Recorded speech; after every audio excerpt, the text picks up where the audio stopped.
Fala pessoal, tudo joinha? Você está em Quadrinhos e Retângulos e hoje nós vamos falar sobre mitologia nórdica, um livro de Neil Gaiman, o cara dos quadrinhos. Este livro, pessoal, foi trazido ao Brasil pela Intrínseca. A edição está muito bonita.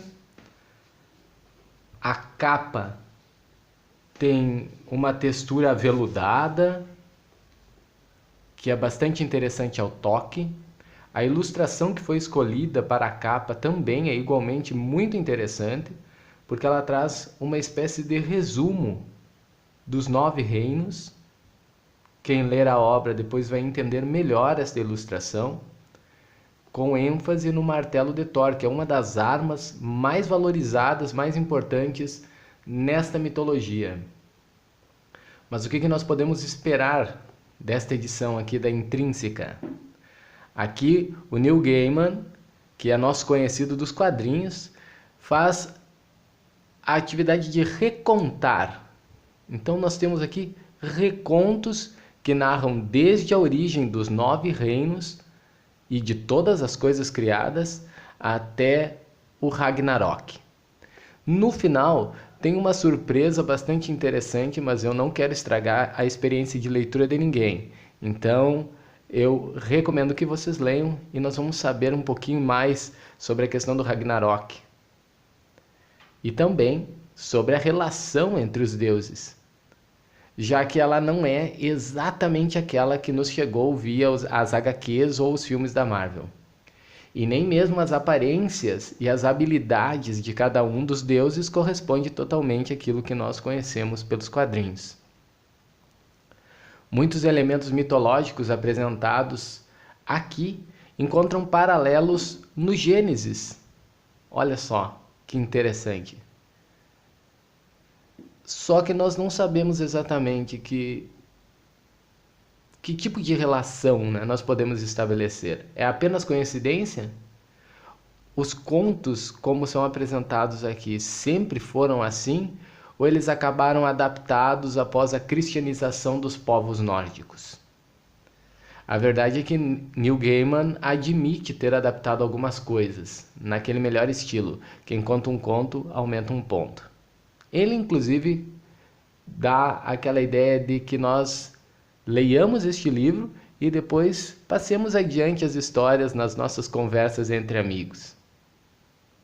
A verdade é que este livro nos apresenta uma mitologia bem humorada com requintes de crueldade, que valoriza a cultura da guerra a ponto de reservar aos mortos em batalha um lugar de honra junto ao banquete dos deuses.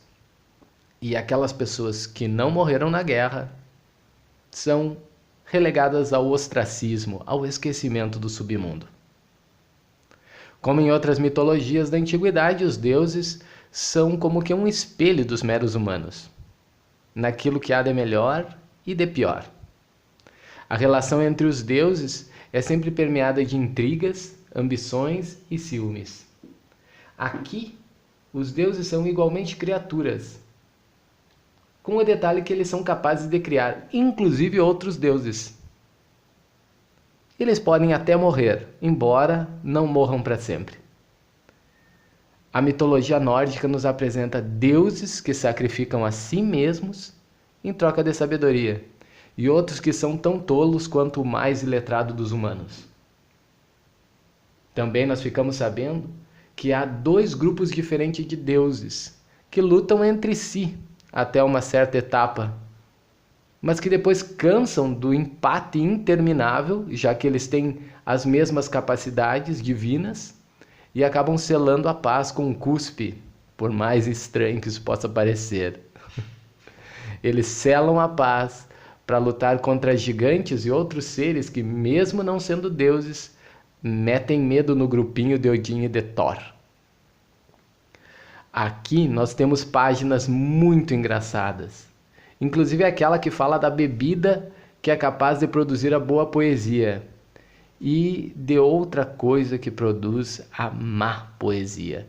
Eu não vou contar isto porque eu não quero estragar a sua experiência de leitura, mas essa é sem dúvida uma das partes mais engraçadas deste livro. como surgiu a poesia ruim. Os povos da antiguidade valorizavam muito a poesia, bem mais do que nós. Alguém, aliás, que está assistindo esse vídeo, já leu um livro de poesia esse ano? Então, né?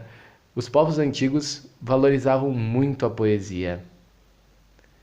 E aqui tem um registro bastante interessante a respeito disso. Mas além de poesia ruim, além da luta entre os deuses, nós vemos também a questão de homens, deuses, divindades masculinas, que resolvem trocar as suas mulheres por futilidades. E mulheres, deusas, que se recusam a se submeter aos caprichos masculinos. No mundo em que vacas cósmicas alimentam gigantes hermafroditas, o difícil mesmo é descrever o nada anterior à existência de tudo, mas bem que o Neil Gaiman tentou. Com relação ao estilo literário, eu não sei muito bem se o problema está no estilo narrativo do Neil Gaiman ou na tradução pouco literária da obra. Mas o texto em português ficou muito parecido, na minha opinião, com aquelas redações escolares do ensino fundamental que eu fazia quando estava na escola. O livro é muito bom. Eu confesso que quando eu adquiri, eu tinha um pouco de receio. Achei que não ia gostar, mas o livro me surpreendeu positivamente. A edição da Intrínseca está muito bem cuidada. Aqui um pouco da guarda. Um pouco das folhas finais. O livro traz um glossário para que nós possamos entender um pouco melhor as histórias. E traz também uma foto do Neil Gaiman. Aqui está ele, este simpático senhor de preto. Recomendo, é uma boa leitura para quem quer ler algo sem muito compromisso, sem muita preocupação com estilo literário ou coisas do tipo. Pura distração, uma distração bastante interessante para dar boas risadas. Este livro, então, é uma das metas de leitura que nós já cumprimos aqui no canal. Você já leu mitologia nórdica? Conhece este livro? Conhece alguma coisa a respeito da mitologia? Comenta para nós. Não esquece de deixar o seu like, de acionar as notificações, de compartilhar o conteúdo. Isso é bastante importante para nós, vai ajudar o nosso canal a crescer. Até a próxima!